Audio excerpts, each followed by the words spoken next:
Hello, everybody, and welcome back to the Diesel Driven channel. This is a first time adventure here. We're doing a little podcast action, not seen right now, but very much heard. We're doing the Driving with Diesel podcast. This is going to be a little bit of random stuff here. I'm just going to talk about whatever I feel like. We might have some guests on later on the series if this goes well. We got some big names. We'll bring them in and have their thoughts on some other things. But for now, I'm just gonna get up here and riff and just see what we got to say. And we'll see if we like this kind of content. And if we do, we'll keep them running. If we don't, we'll stop.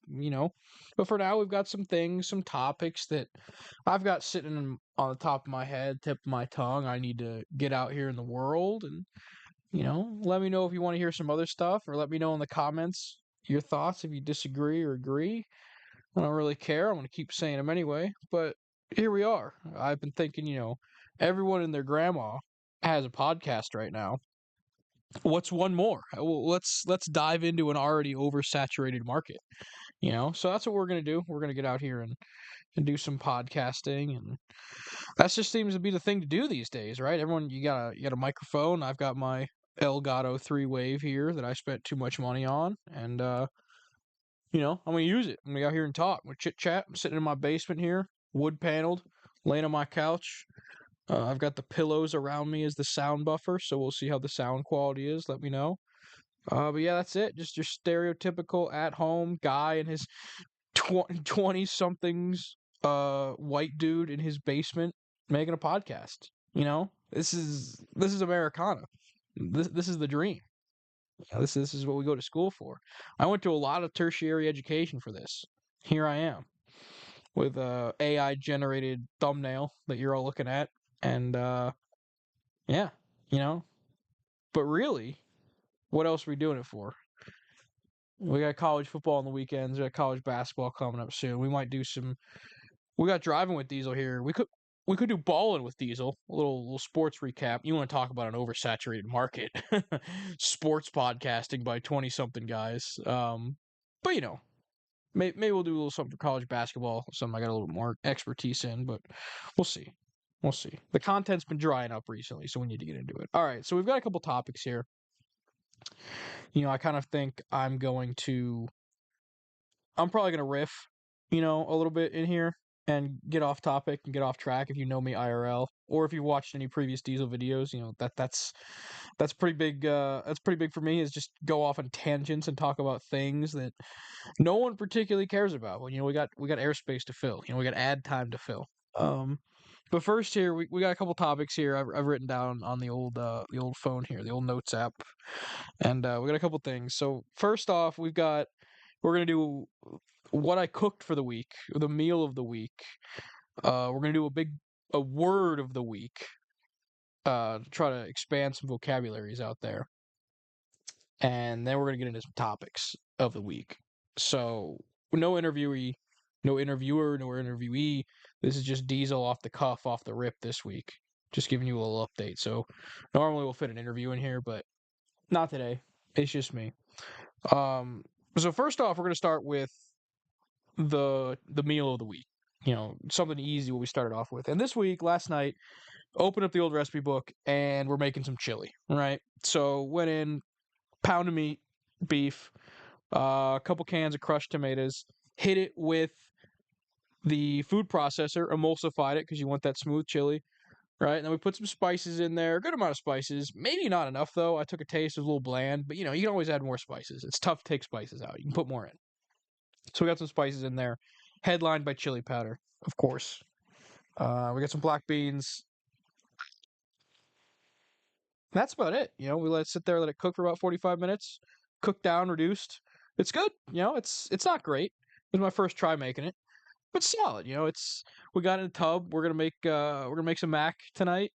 Make a little chili mac. Throw a little cheese on there, and it's gonna be good this week. We probably got, I think it was $14 for the ingredients, and we're gonna get about 3-4 meals. So you can't beat that. Pretty good hearty meal here. It's a little warm in the South U.S. It's like 80 degrees, but it's into the 50s at night, so it's chilly weather. It's chilly weather. So that's the meal of the week. Big chili. I got a Tupperware full of chili in my fridge. I've heard it tastes better the second day, so maybe I pop it open tonight and like, wow, I'm a chili guy now. I doubt it, but maybe. I do like chili. If you've seen me, I'm built like a guy that likes chili. Big back, wide body, big dude. I like chili. So that's the meal of the week. That's what we're eating right now. Um, so that's what's fueling Diesel as he's talking to you right now. We'll try to keep that up.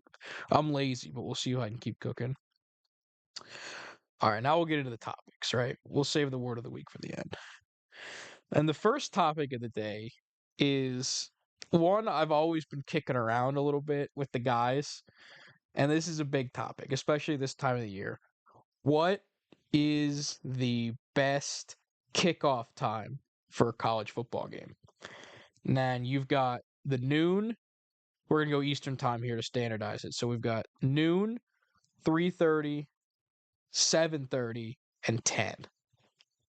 And if you want to get frisky, and if you're in the Big Ten, you have to because every team has one of these. You're gonna have a Friday night game. So I'm gonna say midweek and then early afternoon, evening, night. So you got 5 possible windows where you can have your game. And I'll start from the midweek. They're a little gimmicky. Don't get me wrong, I love me some action, right? I love a Wednesday night football game just because there's nothing else going on mostly. Um, it's a good one-off. I think every team should have a midweek game every year. It's a fun thing. The canvas gets fired up on a Wednesday night football game. You love it. You know, but week after week, you got class the next day if you got a Wednesday night game. And it's not even like a Thursday night game where Friday classes are optional. Sure. You got game on Tuesday. You're not even halfway through the week. So you get drunk, you get hungover on a Wednesday, and then it's a little shaky. The Conference USA does that. They don't play a conference game on the weekends in the month of October. So they got games Tuesdays and Wednesdays. It's good, but playing it every week's a little tough. Although it does open up your Saturday to watch other football games. It's almost like a pseudo bye. You got your game out of the way, then your Saturdays are free. So I can get it. I'd probably put that. It's a good one off. It's not a repeatable thing. I just can't get up every Tuesday. It needs to be Saturday. Saturdays are for college football. But whatever. Midweeks are all right. So getting into the Saturday. Although Friday night game's fun. The Big Ten Friday night kickoff.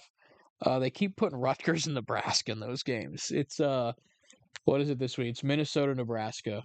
I think those are fun. It's a night game. The campus is fired up. It's nationally televised. It's a good time. I think those are pretty good. It's almost like a weekend game. It still keeps your Saturday open. I can get behind a Friday night game. But on to Saturday, the main attraction. This is the college football day is Saturday. And there's pros and cons to every slot. You're 12, 3:30, 7:30, 10. 12, 3:30, 7, 10, whatever. So we'll just start from the top. The noon game is off rip the most difficult to get up and get going for, especially since it's noon on the East Coast. And if you go to a central time zone school, you're getting an 11 a.m. kickoff. And I love morning football, but it is rough to wake up at like 6 a.m. to get going for an 11 a.m. game. You gotta be walking into the stadium like 10:30. You gotta be on your way by like 10. I mean, we're talking about McDonald's is still serving breakfast. It's early. I get it. There's something about waking up and just getting into a football game. It's not as hot yet, but man, I'm a little bit cooler on noon games than others. It's just I'm not a morning guy. It's a little early, and the game is over at 3, and you're hammered. All right, so you gonna keep drinking all day? Yeah, right. Maybe when I was 18, you know, or you can go home and take a nap and then have to get re-drunk in the evening and miss football during that nap. Possible, doable. I've done it, but I don't want to miss those 3:30 games. So it lends itself to a really long day of football, which is good, but just getting up and drinking that early is tough. It's tough to stay up and out all day when you start drinking at 6, 7 a.m. It just is. But I do like you get into the spirit quickly. You're hammered at 10 in the morning, which is fun. You're watching football, you're screaming on a third down in the AM. I do. There is a place for the 12 o'clock games. I like them. The night games, like the 10 o'clock games, those are always West Coast. Those are night games for them. So I almost want to lump that into the 7 o'clock game, because it's the same kind of style for the home team. The only problem is if you're the road team and your team's traveling west, it's going to be a long night for you. If you're a 10 o'clock kick and you're a central time zone team, well, it's 9 o'clock for you. It's 7 for them. That game is over after midnight. So that one's going to be a little tricky. It is fun. There's only a couple games on at that time. So you're going to be on TV. RIP Pac-12, but the Pac-12 after dark, it was good time. It's good, fun football. Everyone's out at the bars. That's the game on at the bars. I always enjoy those games. Arizona State. Less so now with the teams in like the Cal and Oregon and Washington and those schools that came over to the ACC and the Big Ten. They're not on as much, but the Pac-12 teams, Utah, Arizona State, even your smaller ones like your San Diego State, your Fresno States, they just kind of conjure up a nice little fan base from East Coast guys. Just like, oh, this is the team that's on at the bars. So I like that. Kind of a gimmicky thing like the midweek. Um, it's good to follow, but if you consistently had to watch your team really, really late at night, I can see where that would be a little bit frustrating. Um, and this also, a quick tangent here. This happened a little bit earlier in the season for, I think it was Utah, but when they have the big noon kickoff or game day or whatever at noon, it's noon Eastern. So the games on the West, if they want to do that, they have to start at noon. So Utah in the Mountain Time zone had the noon kickoff. So they had a 10 a.m. kickoff out there. I think that's a little ridiculous. That's very AAU, like Little League Baseball crap. Like, don't need to be kicking off at 10. If they get that, push it back to like the 3:30 so they can have an afternoon kick. Quick tangent right there. I like the night game. It can get a little old after all. And then next, I'm gonna say the night game, the 7 o'clock. And typically people would say, oh, this is the best one. Like, oh, it's a night game. It's a lot of fun. Everyone's there. It's gassed up. And that is true. It is fun to be the game. Like, you're on TV. People are watching. Everyone's fired up. We got fireworks. The lights are on. All that good stuff. It's fun. But it's not a great tailgating experience because you're still going to wake up early, right? Because you're going to watch games all day. So you're going to drink all day? Maybe. You're blacked out. All right, it's fine. You're not going to remember the game. Otherwise, you black in, you black out. It's going to be a long day. It's it leads itself to a long day. You got to watch a lot of football. You've had like 7 hours of football, and then you've got to walk into the stadium. By the time the game is over, this is the big one. Time the game is over, like 10:30, you're shot. You're either completely sobered up from drinking all day and then stopping, easing up, and then the game sobers you up, or you're blacked out because you kept going. And then it's like, all right, well, 10:30, 11, do we want to go out to the bars? Like, it's packed, it's late, I'm tired. Or do we just want to go home and call it a day? That's probably how it's going to go, especially if we're watching games all day, go to the game at night, go home and call it a day. So, like, it's fun, and it's, once again, a good, like, one-off. I like to have a good night game or two every year. It's just a good time. But it's so late, it's so long. I would say it's the most overrated. It's good. Night games are fun. Not as good. Also, you get later into the season, those night games get cold. That sun goes down. It gets chilly. Coming from a Midwest man, you know, Minnesota's got a night game. That kickoff's 37. Start of the third quarter, it's 13 degrees out there. It was brutal, you know. So you gotta keep that in mind. So I like a night game, but they can get a little bit old. And then this leads us to our last one. This was my favorite when I first started college. This is my favorite now. I think this is the best time to start a football game, and that is the 3:30 kick.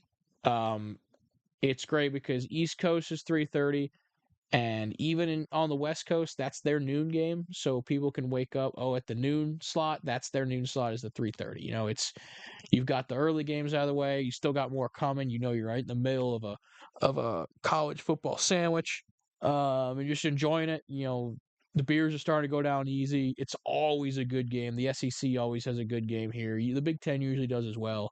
Um, the biggest glut because you can travel time zones the easiest here. You know, a 3:30 is pretty tolerable no matter where in the country you are.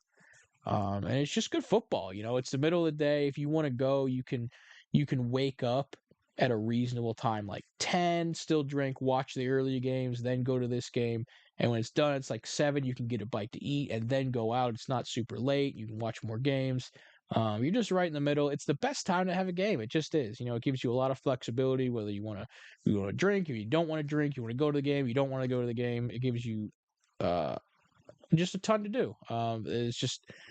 It gives you the flexibility that every other slot forces you to give something up, you know. So you can go. The only problem is it's usually, if not always, the hottest part of the day. So it's an early season game, you know, down in Texas.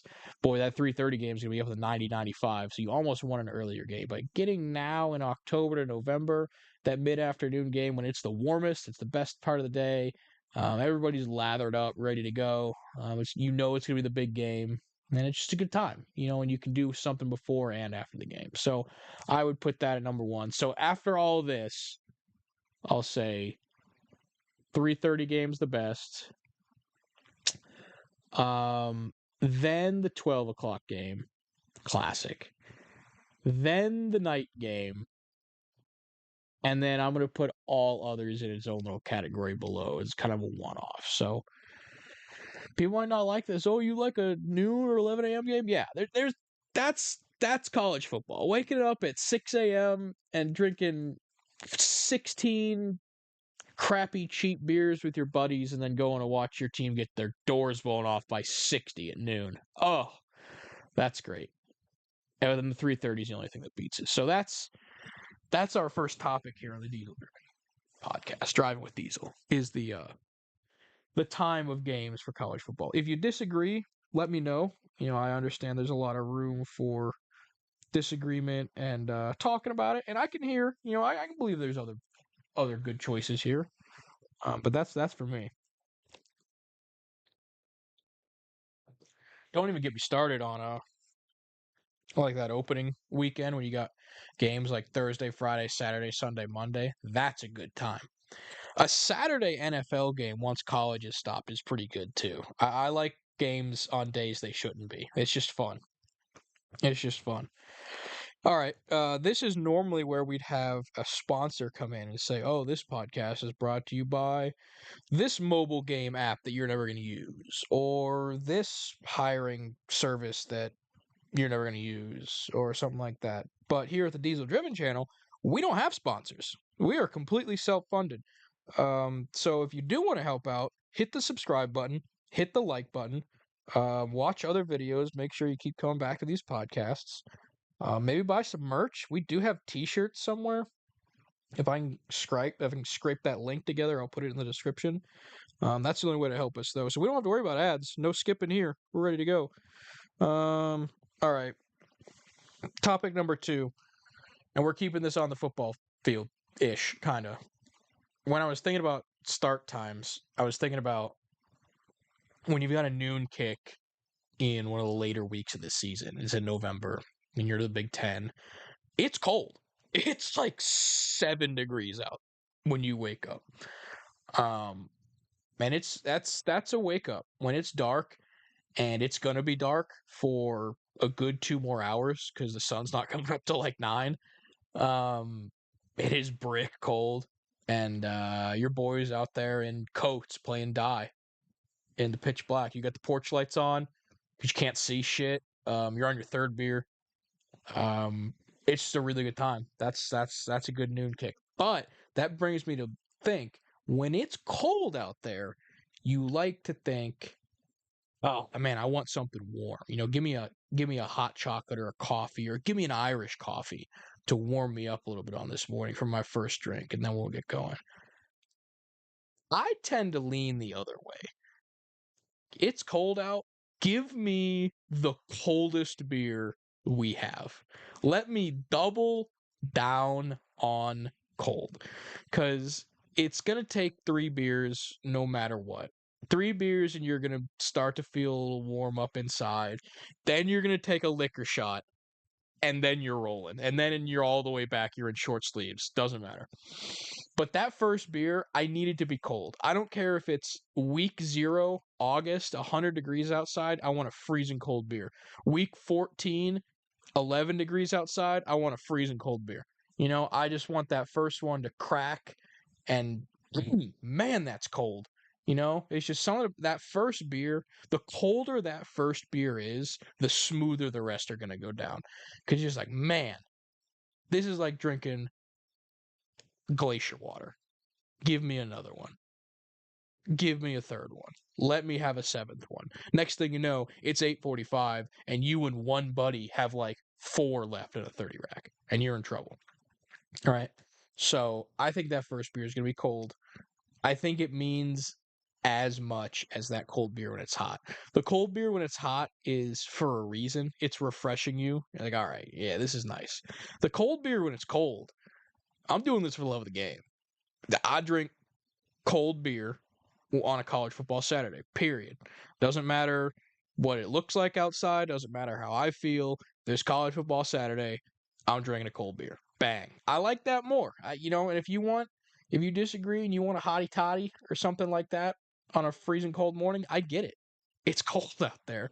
Give me a hot chocolate that's 50-50 with peppermint schnapps, blackout. I'll do it. I've done it. I like it. But just you're out there, it's 15 degrees, you got an ice cold beer. The heat is coming from the brats that your buddy is throwing down on his electric griddle that we got an extension cord out in the front porch. We got 17 brats. We've got, I don't know, 8,000 beers. We're just gonna crush it, and it's gonna be a good time. You got your hats on, glove off to throw die, put the glove back on. Your football team's 3-7. It's great. It's a great time.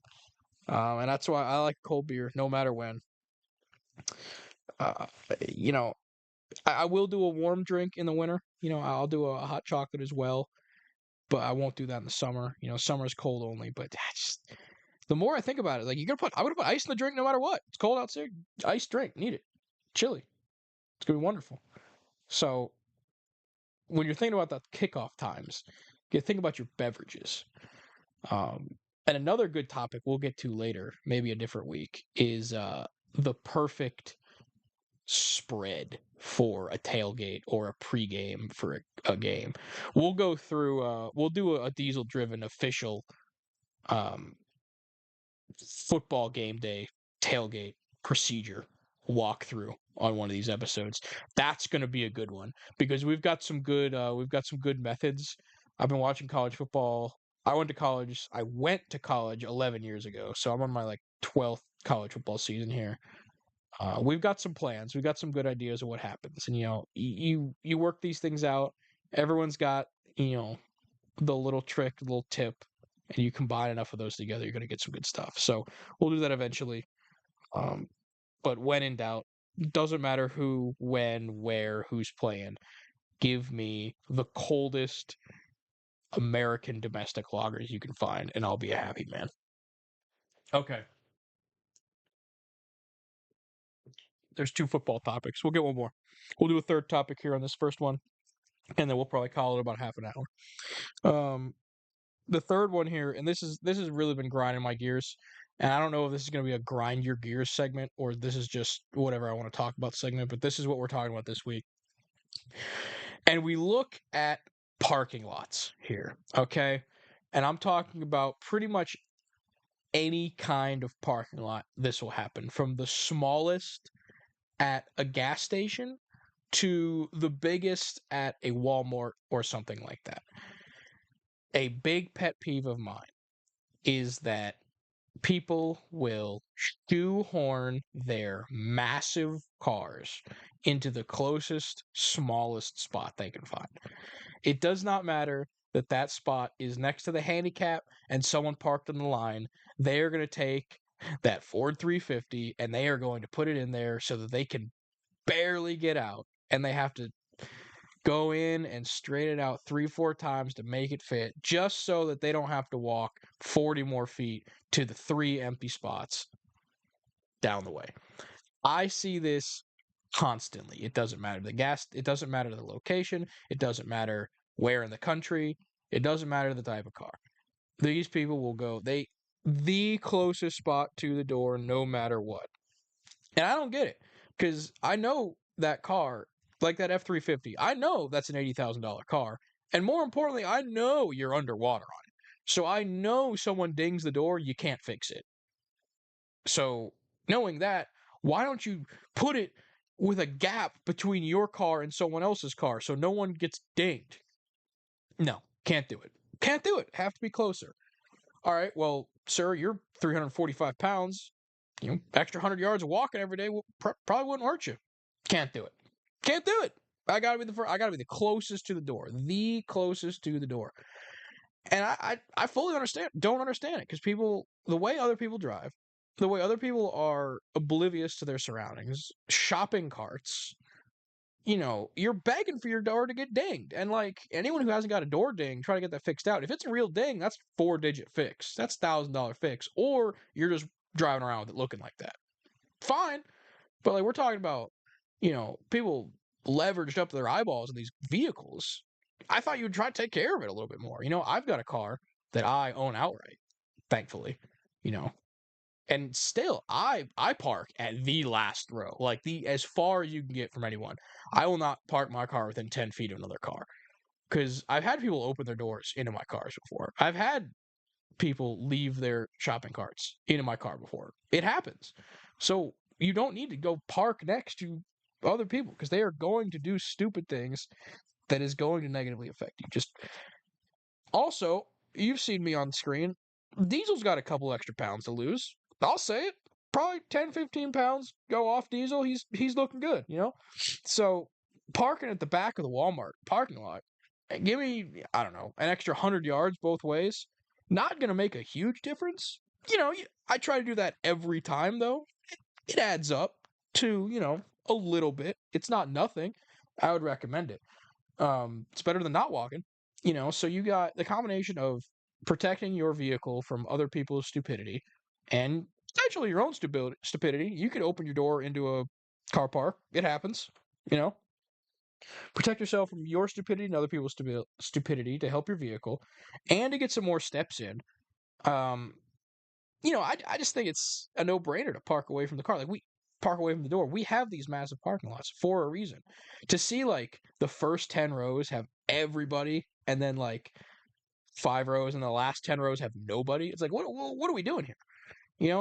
I don't get it. That's a pet peeve of mine. Let me know in the comments if that's a pet peeve of yours, or if that's just Diesel, you're talking to nobody again. It's like, I don't know. Like, I got a nice car. Even if you don't have a nice car, like, it's your car, it's your possessions, it's your property. I don't want anything to happen to my car. I don't want anything to happen to other people's cars. So I would do that. And you know what? I'll say it. I'll say it. Americans, we need a couple extra steps. We could use, I would say, by and large, pretty much every single 95% of Americans could use an extra 200 yards walking every time they go to a store. I I'm not a doctor. I'm pretty confident in that sentence. I'm pretty sure that's good for everybody as we walk out of our cars with this processed, hyper processed food. Maybe some extra steps would help us out. So if you're listening to this and you're on your way to drive somewhere, park at the back of the parking lot, get your steps in, protect your car, and you'll be better for it. So that's Diesel's rant. Maybe we'll do that. Maybe we'll do a couple topics, an interview and a rant, or a pet peeve, or something that just grinds my gears, something like that. Let me know in the comments if we like this kind of stuff. that's probably where I'm gonna end it here. I don't want to go too big here in this first one. Half an hour is a little content. Let you guys in there to see if we like this content style. See if we like this. Listen in the car. Listen at home. I don't care. Listen, listen wherever you want. Listen early. Listen often. That's what I gotta say. Um, Ooh, the word of the week. Okay, so I'm gonna try to expand y'all's vocabulary a little bit. I'm actually gonna give you two this week because we're getting it off to a kickstart, and I heard a fun word from someone. I want to get it out there. So the first word of the week is bifurcate, and that means to basically just to split something in half. Or to split something off of something else. So, I had a project at work. It was part A, part B. Okay, let's bifurcate this into A and B instead of working on it with once. Or this would be a little bit pretentious, but bifurcate that sandwich for me, cut it in half. So something like that where you need an official sounding way of to split in half.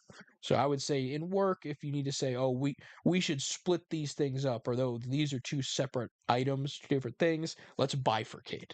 Or if you need to split into three different things, let me trifurcate. But let's not get down to the road right there. So bifurcate to split in half, and it makes you sound fancy. And this one, the second word was just said in regular context by longtime listener Chungus, Big Chungus, yesterday, and he said he called someone or something an invalid, an invalid, but pronounced invalid, and that's someone who's it's an invalid. It's an invalid. That person or thing is invalid. They are wrong in some way, shape, or form. It was an old way of calling mentally handicapped people. They were called invalids. I would not recommend using the word in that way, shape, or form in 2025 and beyond. Um, but it is a good, fun word if referencing something in the past or try to say about something, maybe not a person or maybe a person. I'm not going to tell you how to use these words. I'm going to tell you what they are. Invalid. So he was an invalid, and then he had to bifurcate his project into his two parts right there. So there are your words of the week. So we're eating chili this week. We're thinking about the best times and the best temperatures of beverages for college football. And for the love of God, people, park farther away from the door, get your steps in, and you'll thank me later. So if you've gotten this far, like, subscribe, share, all that good stuff. Let me know in the comments if you like this kind of stuff, what kind of stuff you may see talk about later. If you want interviews, all that kind of good stuff, sound off below. And we'll keep this going if it's doing well. But thank you guys for sticking around, and we will see you all next time.